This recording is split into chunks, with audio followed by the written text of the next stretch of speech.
At the beginning of this story, we are introduced to a cruel and harsh ruler named Dixon. His reign was so ruthless that many people grew to hate him. This hatred and anger spread throughout the kingdom until a powerful leader named King Wu of Jifa decided to challenge him. King Wu gathered an army of 50,000 soldiers and marched to confront Dixon. In response, Dixon, who ruled the Shang dynasty, gathered an even larger army and sent 107,000 of his strongest and most valiant warriors to a place called Mu, aiming to stop King Wu's advance. Both sides wanted to prove who truly deserved the right to rule, something known as the Mandate of Heaven. As the battle was about to begin, soldiers from both sides rushed to fight. Dixon remained aloof from the battlefield, observing everything from afar. However, something unexpected happened. The very guards who were supposed to protect him turned on him and attacked him. Dixon fought bravely, but soon realized that all his soldiers had betrayed him. Among the enemies was a man named Zhang Ziya, who had always hated Dixon. Zhang Ziya advanced on him,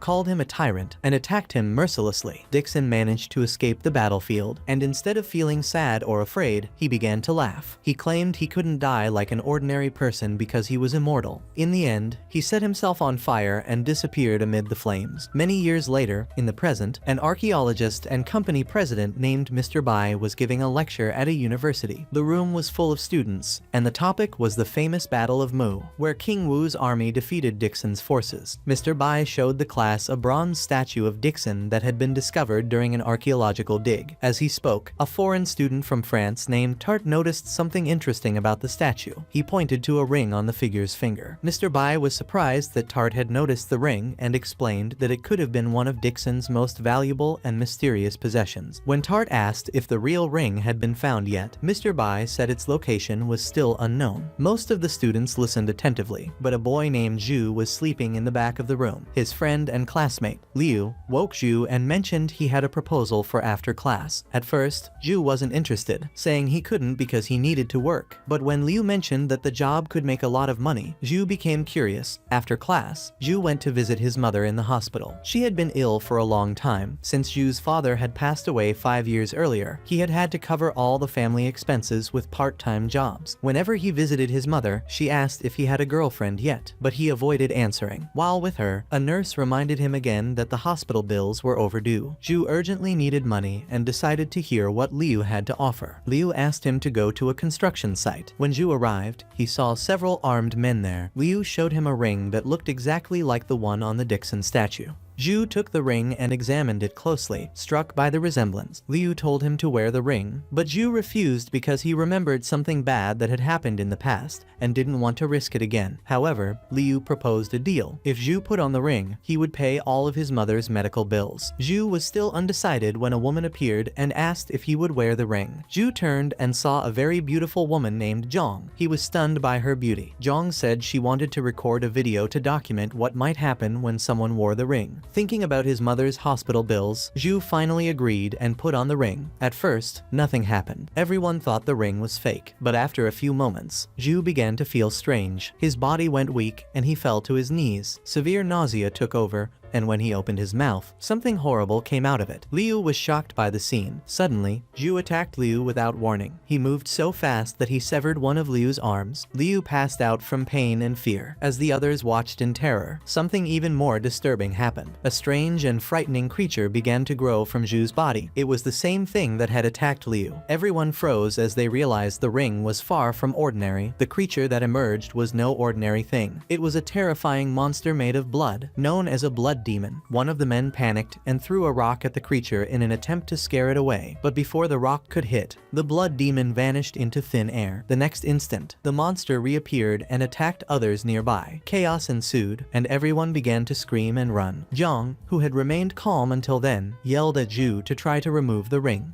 She realized the ring was the cause of the evil. Zhu struggled to remove it, but it was stuck. Zhang stepped forward to help, but the blood demon noticed them both and quickly advanced. Zhu reacted instinctively and stepped in front of Zhang to protect her, convinced he wouldn't survive the next attack. He suddenly kissed her. He didn't do it for romance, but to create a story, hoping the world would believe he died happily with a girlfriend, so his sick mother wouldn't suffer so much. However, just as the demon was about to strike Zhu, something unexpected happened. A man named Dao, who had been with them earlier, intervened and blocked the attack.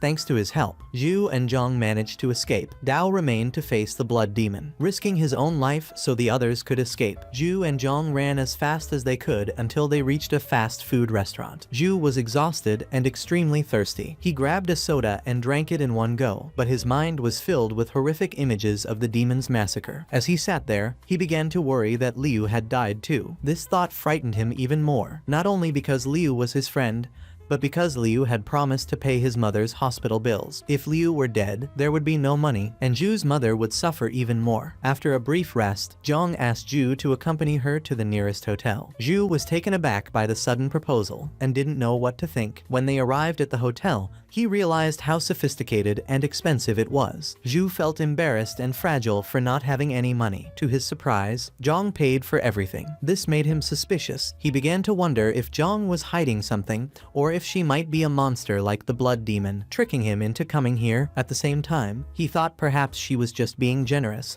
and that something good might come of this. Inside the hotel room, Zhang finally explained who she was. She said she was a reporter for the South City Daily newspaper. She had brought Zhu to the hotel not for romance, but to study the ring more closely. Her goal was to discover what made the ring so powerful, and why it caused so much destruction. She examined the ring carefully, trying to understand how it could summon such a creature. After recording her observations, Zhang told Zhu to take off his clothes to check if the ring had caused any changes to his body. Zhu was embarrassed and refused. In response, Zhang slapped him hard across the face. The blow was so intense that Zhu passed out instantly. While he was unconscious, Zhang searched for her phone to report what she had discovered, but realized it was missing and wondered if she might have dropped it. She decided to return to the construction site to look for it. Meanwhile, Zhu remained unconscious and dreamed. In the dream, he was back at the construction site where it all began. The blood demon was there again and killed another man in front of him, just as the creature was about to attack him. Zhu woke up suddenly, gasping for breath, but he didn't have time to rest. A few minutes later, the hotel room door was kicked in, and a group of police officers burst in. They came to arrest him. The team was led by a woman named Mei, accompanied by her colleague Shen.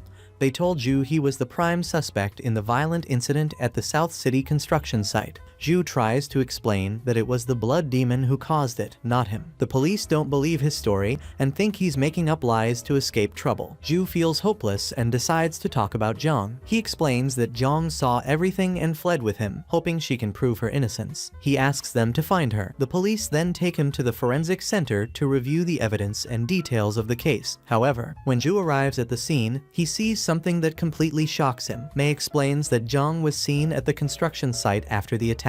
This means she and Zhu didn't escape together as he claimed. The police begin to suspect Zhu is lying, desperate to prove his innocence. Zhu tries to wake Zhang, believing she can tell the truth and help him, but Shen quickly stops him. The police decide to take Zhu in a patrol car to a detention center. As he sits silently in the car, confused and worried, Zhu hears the strange voice of the blood demon again. Without warning, the horrific creature appears before him, though only he can see it. The demon makes a proposal, offering to help Zhu escape the police if he surrenders control of his body. Zhu refuses the deal because he knows he's done nothing wrong and doesn't want to give in to evil just to escape. The demon disappears, but warns him that it will continue to find him as long as he wears the ring. Shortly afterward, the police prepare to continue their journey. Zhu remains silent, but his mind is full of worries. He thinks about what might happen next and wonders how his sick mother will react when she finds out he's been accused of murder and taken away by the police.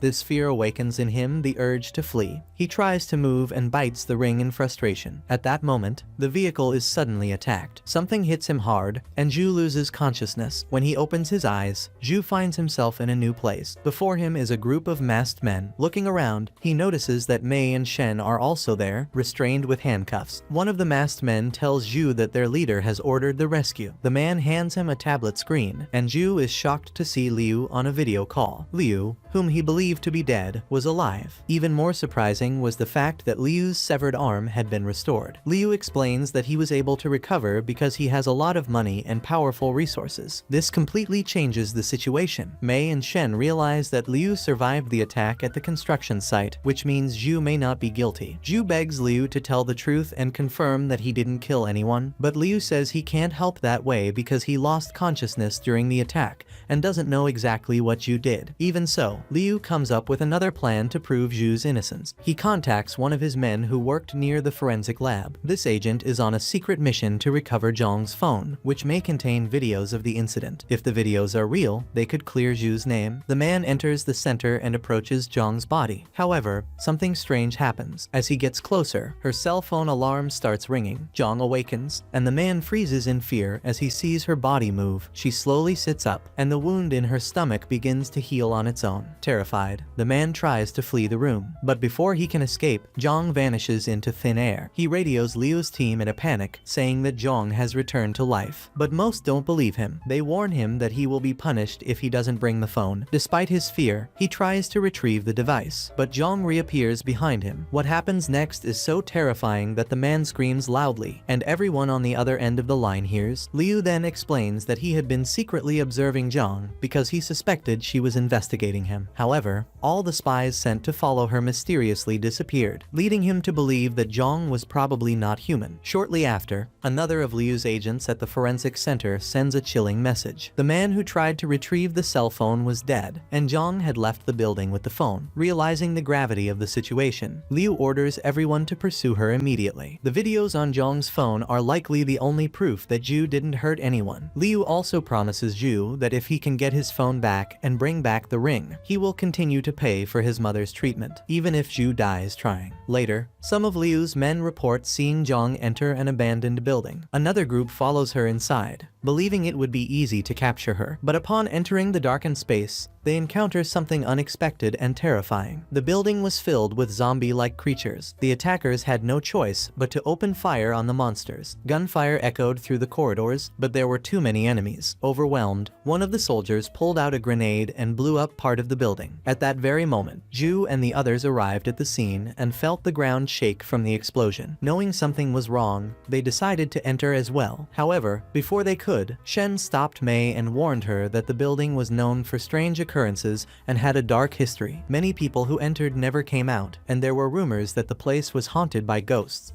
Despite the warning, Liu's team ignored the danger and decided to enter with weapons drawn, determined to capture Zhang and recover the cell phone. As they progressed through the dark corridors, the group encountered the bodies of their own dead companions, a horrific sight that made everyone tense. Zhu quickly asked the masked men to remove Mei and Shen's handcuffs, explaining that if they remained restrained, they would be unable to move quickly or be of any help. After agreeing, the group moved forward together, though the atmosphere was thick with fear. Soon, they reached a room filled with large glass capsules. Inside were strange and frightening creatures. The group was shocked by the sight, but knew they had to continue. One of them found a door leading to a staircase. Unaware of what awaited them, they descended deeper into the basement. What they didn't know was that a man named John was secretly watching them through cameras. He activated a trap that caused the group to plummet even deeper. When they reached the ground, everyone quickly got up and looked around. The place was pitch black, and almost nothing could be seen. One of them found a torch stuck in the wall and tried to use it as a light. But as soon as he removed it, a hidden trap was triggered. An arrow shot at him, but he managed to block it in time. Unfortunately, more arrows soon followed. Zhu shielded Mei from being hit, and then remembered something his father had said about light-triggered traps. Shen was irritated that Zhu had fallen on Mei during the rescue, but Zhu quickly ordered everyone to turn off the lights to prevent further fire. Someone threw a small explosive in the direction of the arrows, destroying a hidden camera John had installed to monitor the group. John was furious when he saw this, and Zhang appeared beside him, silently observing everything. After escaping the trap, the group found another room. This time, there were two strange female bodies in capsules. These bodies were human-shaped but had animal heads, which seemed eerie and unnatural. On the nearby wall was an ancient painting. Shen suspected it depicted a human sacrifice, and imagined there might be a secret door behind it. When he touched the painting, a hidden passage opened. But before they could advance, one of the women inside the capsule awakened and attacked one of the group members. Soon after, the second woman also came to life and launched another attack. They managed to knock the two down, but no matter how hard they tried, the creatures wouldn't die. It seemed they were more than just humans. Zhu, who had hidden in the secret space,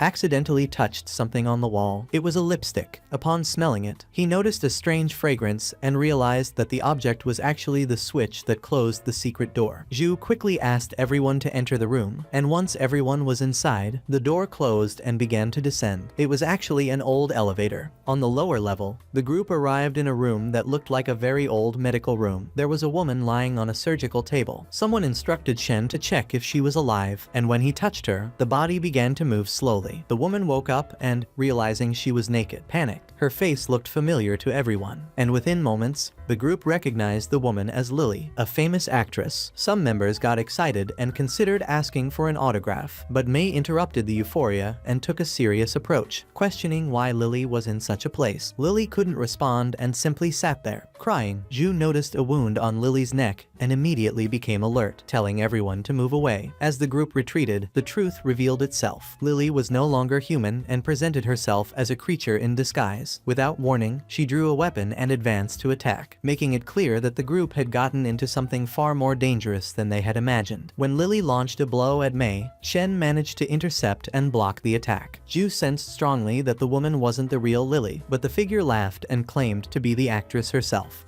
The group was reluctant to believe her, until Lily revealed a disturbing secret about the most extreme desire of certain wealthy people, eternal life. Lily claimed that less than 1% of the country's wealthiest people knew about this and had already taken concrete steps to live forever. Lily declared that she shouldn't have access to such a procedure, but that she used her own charisma and influential connections to get what she wanted. Given this, the group realized that many other people had likely undergone the same strange operation. Lily expressed irritation at being awakened by ordinary people like them, and, therefore, decided to attack again. The group's captain stepped forward and held off the initial advance, but Lily immediately regained her feet. Her wounds began to close before everyone's eyes. Surprising the group, people opened fire repeatedly until Lily fell to the ground again. Still, nothing stopped her. Her body expelled the bullets as if they were insignificant. When Lily tried to advance on Zhu and Mei, Shen courageously stood in front of her to buy time and allow the others to escape. Unfortunately, before anyone could run, Lily moved quickly and killed Shen instantly. As she rose again, Lily was hit by a shot from the captain, giving the rest of the group time to retreat. The group threw an explosive at Lily and retreated, reuniting with the other members. Everyone asked about the captain, and Mei assumed he probably hadn't survived the blast. Then one of the masked men said something terrifying. He stated that the captain must have company in the afterlife, and, without warning, shot Mei in the leg. He explained that, in this way, Mei would serve as a sacrifice if the creature pursued them. The plan was to take Zhu along on the retreat. Zhu rejected the idea because he couldn't bear to abandon Mei in that state. Faced with his refusal, the masked men gave up and left without him. Before leaving, they left another explosive on the ground. Elsewhere in the complex, John grew increasingly furious. John had triggered a mechanism and left a mark that caused damage throughout the laboratory under his responsibility. The Corpse Clan leadership had granted John the research facility, and he knew he would be held responsible if anything went wrong. John also knew that Zhang wasn't worried, because Zhang was protected as a favorite of his superiors. Even so, if anything went wrong, John would be the one to suffer the consequences. John's limit was reached, and he couldn't take it anymore. John locked Zhang in a room. When Zhang touched the metal bars, an electric shock was released, and she immediately passed out from the intense current. In the abandoned building, Zhu rushed to Mei's aid. Zhu quickly stopped the bleeding and applied pressure to the wound. As he did so, footsteps began to approach. Mei insisted that Zhu flee, saying she would stay to hold off the enemy by detonating the explosive. Zhu refused and got up to walk toward the sound, stating he would deal with the creature to prevent Lily from getting close to Mei again. Zhu was aware of the extreme risk, but he couldn't bear to let someone else sacrifice themselves while he escaped. Shortly afterward, Zhu came face to face with Lily again. Lily seemed ready to attack. Before the blow, Zhu declared that he would surrender his body, but he made one essential condition. Lily looked surprised and hesitated for a moment. Zhu explained that the woman with him needed to be safely removed and taken to a hospital. Lily found this amusing, imagining he was addressing her, but it soon became clear that Zhu wasn't speaking to Lily. Zhu addressed the blood demon. As soon as Zhu completed the condition, the blood demon's missing arm finished forming. Wasting no time, the creature launched a ferocious attack on Lily. As its body reformed, the blows continued unabated. Zhu watched in amazement, impressed by how the blood demon could overpower someone as strong as Lily with only one hand. At one point, the demon held Lily firmly. Lily tried to react by attacking from behind, but the demon formed new arms and quickly neutralized her weapon. Lily tried to flee, but the demon was faster, caught her again, and knocked her down completely, ending the fight victoriously. Then, the demon turned and advanced toward Zhu. While this was happening, the group that had abandoned Zhu and Mei sought shelter in a room and stopped their march for a moment. Fear took over, and every noise made them jump. One of the men became enraged and shot at a rat, missing every shot. The situation worsened when the animal attracted other rats, and they charged at the shooter. His companion initially scoffed at the scene, but tensions soon escalated when they both noticed a swarm of large mosquitoes flying overhead. They opened fire on the insects in self-defense. One of the men tried to run, but the mosquitoes caught up with him and dragged him away. Where Zhu was standing, Mei began crawling toward him. Mei found Zhu alive, and just as she reached him, she fainted. Zhu begged the blood demon to begin the fusion process quickly so he could save Mei. The demon initiated the process and then revealed the truth. The demon had lied about helping Mei and intended to turn her heart into food once the fusion was complete. Meanwhile, John took Zhang's phone. John had watched Zhang carefully handle it and wanted to find out why. When John played back the videos, he was shocked by what he saw. The images showed, in real time, the terrifying fusion between Zhu and the blood demon. The more John watched, the more frightened he became, unable to comprehend what kind of creature was before him. The blood demon, feeling fully restored, was elated at being able to return and retrieve the ring. However, just as he was celebrating, someone launched a surprise attack on him. The captain who had disappeared returned. The captain was Dao, and Dao bravely entered the fight against the demon. Even though he was struck a few times, Dao skillfully dodged many of the blows. Dao tried to stab the blood demon with a knife, but the blade did no harm. The demon mocked Dao and claimed it would take his heart just as it had taken someone else's.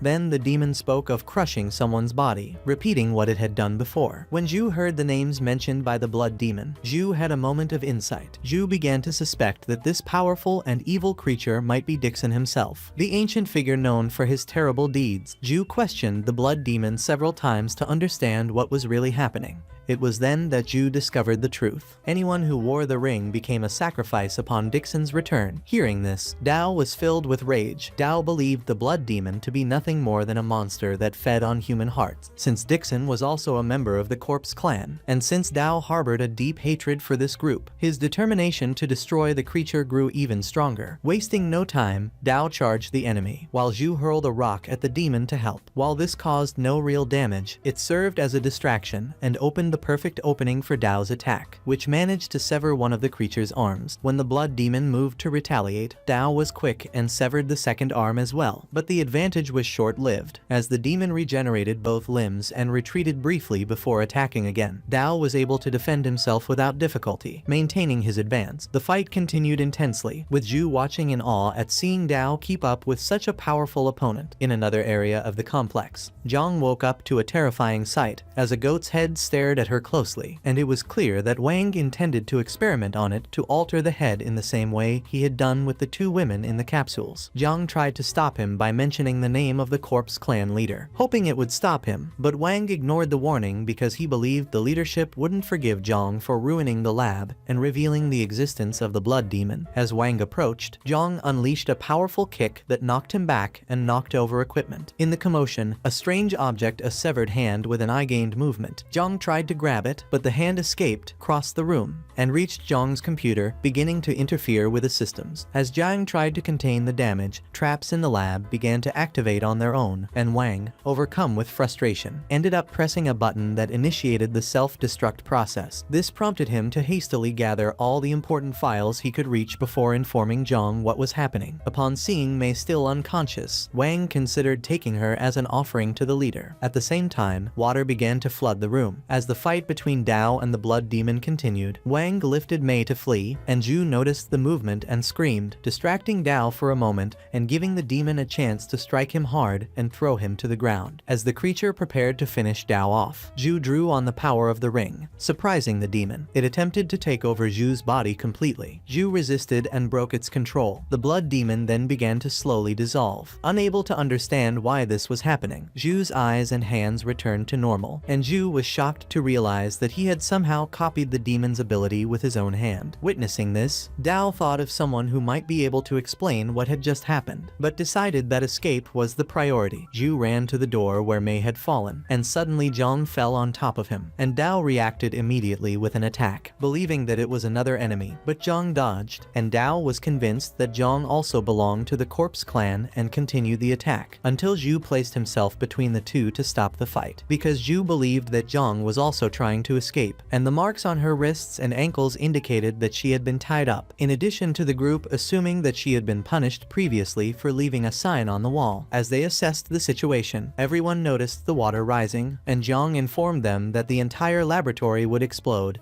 and that they needed to leave immediately. Zhu still worried about Mei, but Zhang said Mei was probably in a safer place than where they were. Zhu resumed walking and stopped suddenly when he saw something alarming ahead. One of the bombs left by Dao's men, looking ready to detonate. While they were considering how to handle the situation, they didn't realize that a dangerous creature had awakened in another part of the complex. Dao considered it best to destroy the explosive immediately, but Zhang warned that doing so could completely block the exit and trap them until death. So Zhang volunteered to solve the problem, and Dao agreed. However, he decided to relieve himself first and asked Zhu to accompany him. Zhang insisted that Zhu stay by her side to help if needed. As soon as Dao left, Zhang began to remove his clothes and handed them to Zhu to hold, which confused Zhu, though he remained silent. Then Zhang carefully approached the explosive and detonated it in a controlled manner, without damaging the surroundings. When the small bang died down, luminous patterns appeared on Zhang's skin. After dressing again, Zhang firmly stated that Zhu should not tell anyone what he had seen on her body. Shortly after, Dao hurried back, worried that Zhang might have injured Zhu, and calmed down when he saw the two unharmed. As the water rose again, the trio had no choice but to move quickly in search of an exit route. As they traversed flooded corridors, they found the bodies of Dao's companions floating, and from the condition of the corpses, Zhang surmised that giant mosquitoes perched nearby were responsible. The sound of a dropped capsule had likely awakened the insects. Faced with danger, Zhang opened a secret door in the wall, and the three of them went through, and Dao decided to stay to distract the mosquitoes and provide cover for Zhang and Zhu's escape. And Zhang promised to leave marks along the way so that Dao could catch up with them later. As the mosquitoes advanced, Dao grabbed a plank to defend himself and resisted their attacks, and luckily escaped before the water rose too high, catching up with Zhang and Zhu. The journey continued to an area of the complex where a large sheet of water had formed due to structural damage, and since the walkway was destroyed, the only option was to swim across. Unbeknownst to them, a monster was hiding beneath the surface, and the moment Zhu approached the other side, the creature grabbed and dragged Zhu under. Zhang reacted immediately, launching an attack on the monster and forcing it to release Zhu. The three of them managed to get out of the water. However, the creature returned and attacked Zhu again. Fortunately, Dao intervened in time, with Zhang helping. The group then set off towards the exit. However, only Zhang had enough speed to reach the door first. The monster wrapped a tentacle around Zhu once more, and Dao cut off the appendage and freed Zhu. Just as they seemed about to escape, a crash shook the ground. The creature's entire body emerged, and Dao threw an explosive, which had no effect. The creature struck again. Dao dodged the attacks, but the impact knocked down a wall and released a strange gas that weakened Zhu and Dao, allowing the monster to capture them. Just as the creature was preparing to after devouring them, Zhang returned and launched fire at his target. The fiery attack caused the creature to release them, and the three swam as fast as they could to escape. But the monster still managed to grab Zhu once more, and this time Zhu lost consciousness. When he awoke, Zhu found himself in a hotel room he recognized, and what shocked him most was seeing his own face on the news, because he was being named as a suspect in the attacks involving Mei and Shen, and only then did he learn that Mei was the daughter of a mayor. Looking around, Zhu noticed a letter left by Dao, in which Dao said that if Zhu wanted to better understand the ring and the strange powers it harbored, he should meet him at the location marked on the map exactly 10 days later. Zhu immediately rushed to the hospital because he was sure his mother would have heard of the trouble he had gotten himself into. When they saw each other, his mother expressed concern as the police were outside the hospital, and Zhu clearly stated that he had done nothing wrong and promised to prove his innocence. Just then, they both heard the voices of police approaching, and Zhu told his mother that he would also try to find his father, so he wasted no time in jumping out the window to avoid capture. Meanwhile, John went to meet with Bai, the leader of the Corpse clan. John showed Bai the latest experiments, hoping to impress him, but Bai was no longer interested, so John decided to surprise him and removed the cover from a hidden compartment, revealing Mei, which shocked Bai because Mei was the daughter of a mayor, one of the richest and most powerful figures in the country. Bai became enraged and warned John that capturing the mayor's daughter could start a war between the people and the Corpse clan. John tried to justify his actions, explaining that Mei had already discovered the secret lab and that it would be best to keep her under the clan's control, while Bai also blamed Zhang because Zhang had allowed herself to be followed, which led others to discover the hideout. To support his story, John played a video taken from Mei's phone, and Bai seemed satisfied with the information and rewarded John with some corpse pills. While this was happening, Bai walked toward Mei, but Zhang's voice suddenly echoed because Zhang was swimming in a nearby pool, oblivious to the gravity of the situation. John became enraged at Zhang for everything that had happened in the lab and tried to attack her, but Zhang reacted quickly and easily neutralized the attack. Bai then returned the phone to Zhang and asked Zhang to resolve the issue of the video. Suddenly, John began to feel strange because something was changing in his body, and that was when John realized that Bai had secretly given him a corpse dissolution pill. The effect was devastating, forcing John to release his monstrous form, and John engaged Zhang in combat. The fight grew intense. Zhang found openings to counterattack, but John didn't back down. He drew a weapon and tried to strike, but Zhang dodged swiftly, so John's weapon nearly hit Bai. Wang, who was also present and furious, wanted to confront John, but before he could act, Bai removed his eye protection, and long black tentacles emerged, enveloping Wang and destroying him completely. This power was known as the Black Demon, so intense that nothing remained of Wang's body. Zhang applauded Bai's display of strength, but Bai was displeased. He also arrested Zhang, understanding that Zhang had only used him to get rid of Wang. He made it clear that he cared nothing about Zhu or the special ring, as the only purpose was for Zhang to locate the cultivation site so Bai could attain the ultimate power he had always desired. Later that night, Zhu was hiding from the police when a car stopped in front of him, and some men got out, grabbed Zhu, and pushed him into the vehicle, which belonged to Liu. Zhu became enraged and attacked Liu, blaming Liu for all the chaos in his life. Liu's men restrained Zhu and threatened to cut off his finger to take the ring. To prevent this, Zhu remembered what Dao had said about another way to get the ring and stated that everyone should go to Chanshu Palace. Liu believed him and released him. Since Zhu was naked, Zhu took an outfit from a mannequin in a shopping mall and put it on before heading out into the night. To save money on the trip to Tianshu Palace, Zhu decided to take the bus with a group of seniors who were getting a discount, and he took the map Dao had given him. But the directions were difficult to understand, which caused him to get lost several times. As time passed, Zhu became very hungry and tired, and his weakness became so great that he collapsed to the ground. While he was lying there, Zhu heard a woman scream nearby, hid behind some bushes, and watched. Some men were chasing a woman. When Zhu looked more closely, he was shocked to recognize his classmate Tart. Zhu was confused and curious about Tart's reason for being in that area and decided to follow her secretly. The group reached a cliff where the men surrounded Tart, demanding the pendant she wore and claiming it belonged to their village. Tart replied that she had worn it since childhood. The men noted the design on the pendant and claimed its origin was Mount Wuyi, and Tart explained that a man had given her the item long ago and that she had come there to find him. One of the men lost his temper, drew a gun, and prepared to shoot,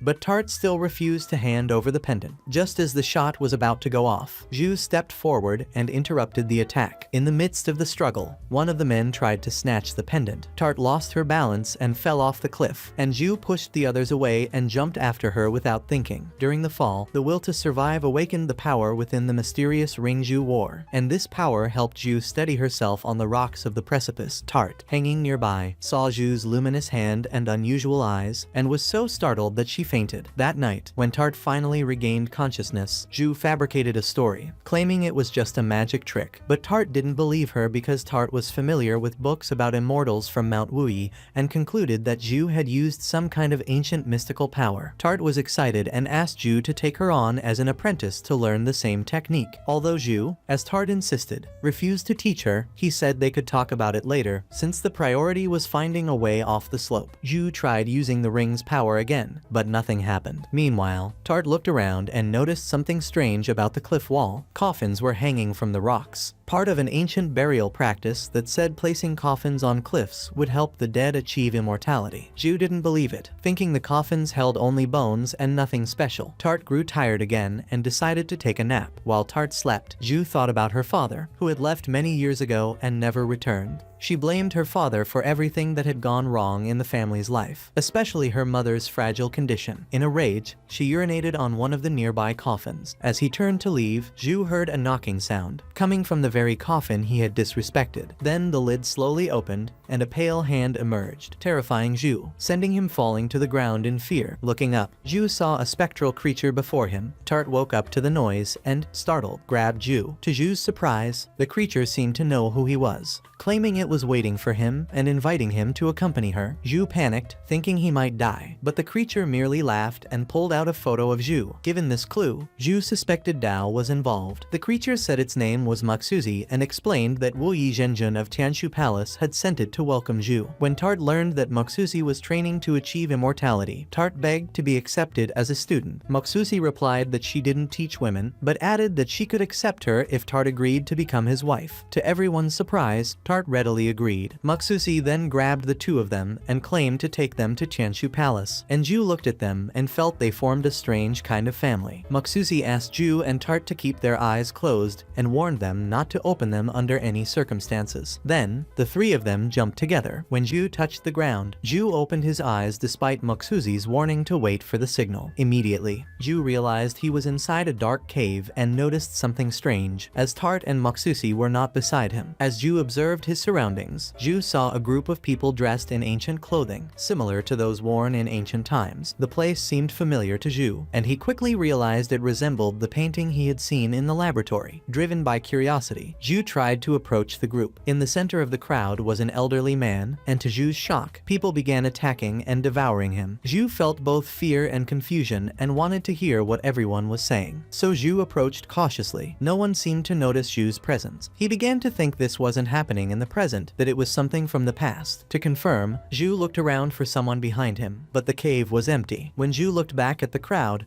one of the men suddenly appeared right in front of him. The man leaned over and began sniffing Zhu. Startled, Zhu threw a punch, but to his surprise, his fist pierced the man's body as if nothing were there. Darkness filled Zhu's field of vision, and he passed out. When Zhu regained consciousness, Tart and Maksuzi were beside him. They explained that Zhu had fainted because he disobeyed Maksuzi and opened his eyes too soon. Luckily, Zhu woke up unharmed. Upon rising, Zhu looked around and realized that the cave was the same one he had seen many times in his dreams. Tart pointed to a nearby stone, which bore inscriptions that someone named Pengzhu attained immortality there. Zhu remembered this spot clearly, because it was the spot where the old man had been devoured. Zhu thought that perhaps the old man in the vision was Pengzhu. Maksuzi admitted that he had carved the words on the stone. Even so, Zhu remained convinced that Pengzhu was the man he had seen, and that Pengzhu's descendants, who had turned against their own ancestor, were the ones who later founded the Corpse Clan. At that moment, Dao appeared. Dao noticed Tart's presence and asked about her, and Zhu introduced Tart as Maksuzi's future wife. Dao found the idea amusing and recalled that Maksuzi was not allowed to marry due to the rules of the cultivation path. Maksuzi tried to circumvent the prohibition, claiming she would abandon cultivation if it allowed her to marry Tart. Dao again exposed the truth. Tart, grateful for Maksuzi's help in bringing her here, kissed him lightly on the cheek to thank him. This simple gesture pleased Maksuzi so much that he announced he would prepare something special. Zhu assumed food would be brought, but Maksuzi had actually arranged a hot spring bath. Dao explained that everyone needed to purify themselves before entering Tianshu Palace. After bathing, while they rested, Zhu observed the surroundings and grew thoughtful. The unusual appearance of the place left Zhu feeling uncertain. Zhu couldn't determine whether Dao and Maksuzi were truly trustworthy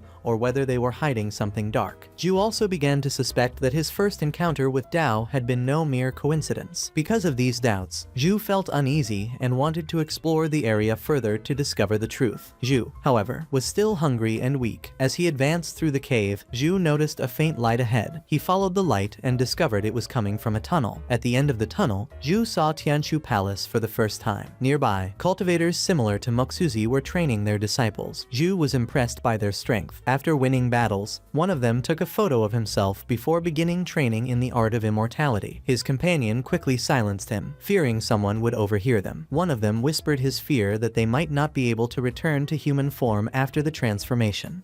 The other asserted that the return was possible because 5 powerful masters had already accomplished it. No one knew, however, how those 5 masters had accomplished the feat. Rumor had it that it all began 5 years earlier, when some archaeologists mistakenly entered Tianshu Palace and set off a chain of events. What Zhu heard reminded him of his father and brought back deep memories. As Zhu was preparing to leave, one of the 5 legendary masters, Chen Yong, arrived. Before Zhu could leave, another master named Ling Xiao suddenly appeared and stopped Zhu from continuing. All the other masters were also gathered, and when Chen Yong noticed the ring on Zhu's finger, Chen Yong was deeply impressed. That ring had been missing from Tianshu Palace for a long time, and Chen Yong wanted to know why Zhu was wearing it. When Zhu realized that attention was turning to him, Zhu tried to flee. Chen Yang quickly ordered the disciples to capture Zhu, but Muxusi appeared in time. Muxusi explained to the masters that Zhu was Zhenjun's guest, and since Zhenjun had personally requested to meet Zhu, the others retreated and immediately took Zhu to Zhenjun. When they entered the hall, a wide variety of food was already laid out. Zhu was famished, and before anyone could say anything, Zhu grabbed some food and began eating. A few moments later, Zhenjun entered the room and noticed Zhu helping himself to the banquet, which surprised him. Dao tried to interrupt Zhu, but before Dao could do much, Ling Xiao rushed forward and attacked Zhu's table. Without warning, Ling Xiao aimed directly at Zhu. Dao tried to restrain Ling Xiao, but Ling Xiao ignored the intervention and continued to attack. Zhenjun didn't react or interfere, so Ling Xiao unleashed his own power against Zhu. To everyone's surprise, Zhu managed to block the attack. The ring's power reawakened. Zhu responded by returning the energy, and this began a real fight between the two. Ling Xiao attacked repeatedly, but Zhu defended himself and finally grabbed Ling Xiao and threw him to the ground. At that moment, Zhenjun intervened and ended the confrontation. Zhenjun struck Zhu with his own power, and the others surrounded Zhu with their weapons ready to immobilize him if he moved. Chen Yang noticed Zhu's reddish hair, which brought to mind a memory of someone from long ago. Zhenjun, now calm, returned to his seat and created chairs with his technique for everyone present. Zhenjun ordered Zhu to sit in the center. Zhenjun then asked Zhu why he had the sacred ring of Tianshu Palace. Zhu explained that he had found the ring by chance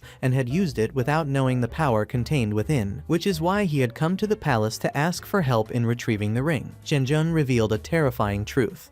3 people before Zhu had also used the ring, and they all exploded and died. No one had survived after wearing it. Zhenjun himself admitted he didn't know how to remove the ring. What amazed everyone even more was the fact that Zhu not only survived, but also managed to harness the ring's power. Zhenjun declared that Zhu had already become more powerful than anyone in the palace. For this reason, Zhu would not be allowed to leave. Zhu would have to remain in the palace, as Zhenjun planned to make an important announcement the next day. Later, the 4 great masters discussed what this announcement might be. They believed Zhenjun wished to become a celestial immortal, but that he had not yet chosen someone to take his place. Chen Yang surmised that Zhenjun would finally name a successor, and that this successor might be Zhu, since Zhenjun took an elixir daily to prepare for the celestial transformation. Chen Yang secretly instructed one of his companions to offer Zhenjun a special elixir that would grant his wish. What no one knew was that Zhang and Bai were already hiding outside. Zhang had found the cultivation site and located Tianshu Palace. That same night, Zhenjun entered his private quarters and drank the elixir that had been prepared for him. Soon after drinking the elixir, Zhenjun realized someone had sneaked into the room. Zhenjun tried to figure out who the intruder was and followed the hidden figure throughout the room. Just as Zhenjun was about to reach the person, the hidden figure pulled out a gun and shot Zhenjun. Zhu and Dao were inside the palace when they heard a loud gunshot. They rushed outside and were shocked to hear the news that Zhenjun had been killed. They went straight to Zhenjun's private quarters to see for themselves. When Dao entered, Dao was stunned to recognize the perpetrator. Zhu entered a few seconds later, and before he could react, Zhu was shot. To everyone's disbelief, it was Tart who pulled the trigger. Meanwhile, Chen Yang and the other masters had already fought and eliminated the corpse clan members who dared to invade Tianshu Palace. News of Zhenjun's death reached them, and when they learned that Tart was responsible, the masters saw this as a compelling reason to seek revenge. After the commotion, Bai and Zhang arrived at the palace, approached a disciple, and asked where the cultivation chamber was. The disciple refused to answer, and Bai killed him without hesitation. Upon learning that Zhenjun was dead, Bai gained confidence and believed that no one could challenge them anymore. Meanwhile, Zhu and Dao discovered something surprising about Tart's past. Her father, Xiaoyazi, had been a disciple of Tianshu Palace. Tart read old letters from her father and learned that Zhenjun was connected to his death. The letters reported that Xiaoyazi intended to leave the palace after discovering the truth about a murder case involving archaeologists 5 years earlier, and after that, the family never heard from him again. Years ago, when the archaeologists were attacked by the Corpse clan, Zhu's father, Jin, was with the group. Just as everyone was about to be killed, Zhenjun appeared and saved the entourage. In the midst of the chaos, Jin fainted, and when he awoke, he realized that Zhenjun, Xiaoyazi, and the others had not yet returned to their normal human forms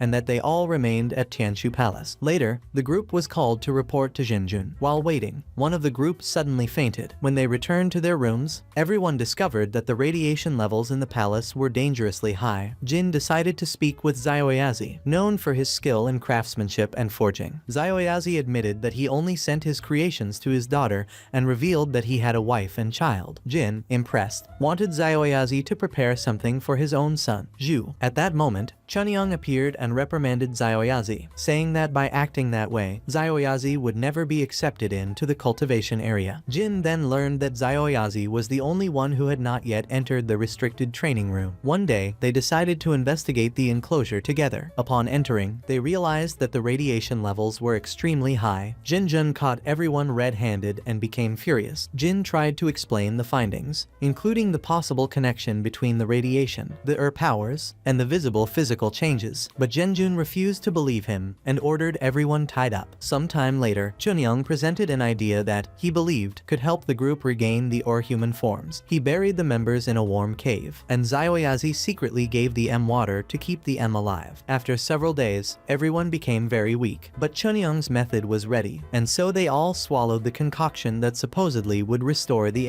to normal. Moxuzi, however, did not take the preparation secretly, and so Moxuzi remained the only one who did not return to human form, which violated sacred rules. Zhenjun warned that such a thing should never happen again. Another day, Chunyang saw someone spying outside chase the person, and discovered it was Xiaoyazi. Without hesitation, Chunyang killed him. Later, Chunyang went to Zhenjun's room and showed him an elixir made with human elements. There, Chunyang also noticed Zhu's presence and noticed the striking resemblance to Jin. At that moment, it became clear to everyone that Zhu was Jin's son. Consumed by rage over everything that had happened to his father, Zhu decided to take revenge and set off an explosion that destroyed Zhenjun's chamber. Dao acted quickly and rescued Tart and Moxuzi from the affected area. Just when the situation seemed to calm down, someone launched a sudden attack on Zhu. To everyone's shock, the attacker was Chunyang, who had returned to finish what he had started. As soon as he got up, Zhu retaliated with all his might, but Chunyang deftly dodged, accidentally injuring an ally. Zhu advanced again and unleashed his power, but Chunyang dodged the blow again. Chunyang counterattacked, and his companions joined him, combining their skills to try to defeat Zhu. Despite their best efforts, Zhu remained too strong, and their attacks were ineffective. Zhu launched another powerful blow, forcing Chunyang to summon another ally who was only pretending to be dead. Everyone worked together to bind Zhu with chains, but Zhu broke them easily. Chunyang then used a special technique that Zhu was unable to block in time, and the impact knocked Zhu down. Everyone thought the fight was over, but Zhu got up after a few moments, leaving his opponents in shock. As Zhu prepared to attack Chunyang again, something unexpected happened, and he collapsed and lost consciousness. At that moment, Ling Zai rushed forward to finish Zhu, but Dao rushed to protect him, and a fight broke out between Ling Xiao and Dao. Dao's strength was limited in that state, and Ling Xiao easily defeated him, even attempting to use Dao's weapon against him. Moxuzi arrived in time and prevented the fatal blow. Moxuzi begged them to spare Dao, explaining that Dao was drunk and not thinking clearly. Chunyang declared that he would not forgive Dao unless Dao knelt before them 3 times in apology. Dao refused, clinging to his pride. Chunyang attacked Dao, and Moxuzi stepped in front of him to take the blow, dying instantly. Meanwhile, Bai and Zhang arrived at the gate of Tianshu Palace. Bai summoned his followers and ordered them to storm the palace. 2 disciples were quietly discussing the recent deaths of Zhenjun and Moxuzi when Bai's men attacked them. At the same time, Chunyang and other masters took Zhu to the cultivation chamber with the plan to remove the powerful ring. They tried to cut off Zhu's finger to take the ring, but as soon as they tried, the ring reacted and prevented their action. Realizing they couldn't remove him, Chunyang took Zhu to an even deeper area of the cultivation zone. There, Chunyang gathered all the disciples, declared himself himself the new leader and presented the plan to create more immortality pills using human lives, hoping to regain their human forms and gain enough strength to face the Corpse Clan army. Soon after, a disciple rushed in with alarming news. The Corpse Clan had already launched an attack. Bai and Zhang quickly advanced to the cultivation area. When the disciples attempted to seal the room, Bai launched a surprise attack, broke through the barrier, and entered, accompanied by Zheng. Inside, Zhu lay unconscious, lost in thought. Zhu began recalling all the people he had met recently, his friends, his mother, and his father. Feeling overwhelmed and ready to give up, Zhu was about to close his eyes when he heard the voice of the Blood Demon. The memory of Dao and Tart's suffering gave Zhu a new reason to fight, and at that moment, the season ended. Leave a like if you enjoyed the video and subscribe for more videos.